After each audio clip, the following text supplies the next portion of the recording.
Hello, in this video, I'm going to show you how you can create a Mida experiment that works with your Shopify inventory. So whenever your product's inventory is running low, we can actually show a low scarcity kind of tagging there to encourage user to take action. And this one, we can actually run tests and see if it actually helps increase your conversion rates. So the setup is very easy. So all you needed to do is go to your online store, themes, and edit code.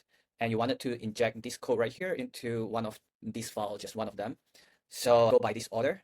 So here I will demonstrate to you how and what you need to do. So first of all, go to your online store. This is your Shopify admin. And on your main theme profile, edit theme.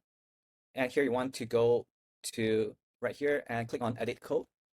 And it will open up your Shopify code editor. So this is what you'll be seeing when you first land on this page. So what you needed to do is go ahead and look for the sections and scroll down and find main product.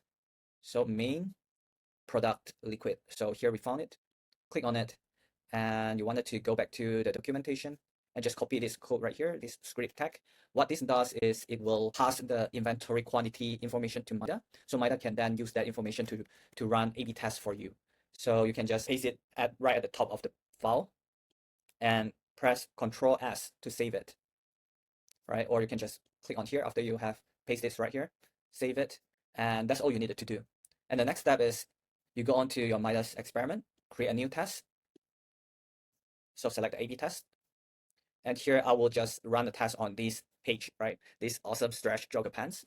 Copy the URL, demo, and just paste this URL right here because this is a test that we wanted to run an experiment on. And it will automatically open a visual editor. So right here, you should be able to find this code right here, edit.js. So we have to go to the step 2. And here you can just copy this code right here and paste it to the edit.js. So which is this right here, edit.js. Just paste it right here and you'll see that the UI immediately change afterwards. So this one will show up and I'll save it and save and continue. And you can also make the edit from here. So you can also access the code from here. Once you have did this, what you needed to do is just complete the campaign and launch it. Before we launch the test, you can actually preview the variant. Click on control. You will be able to see the original variant where there's no inventory count information showing up right here that encourage the users to make the purchase. And if we click on the variant 1, and here you'll see this shows up. And these numbers is actually dynamic and it will update according to the real-time available inventory stock numbers. And afterwards, you can just finish up your setting up your conversion goals, which you can just from the goal, just select your purchase goal, new purchase, and secondary goals you can also add like add to cart or initiated checkout and etc. So, and just save that, saving it, everything should work and it will publish it and it will be live to all your visitors. I hope this tutorial helps and see you on the next one.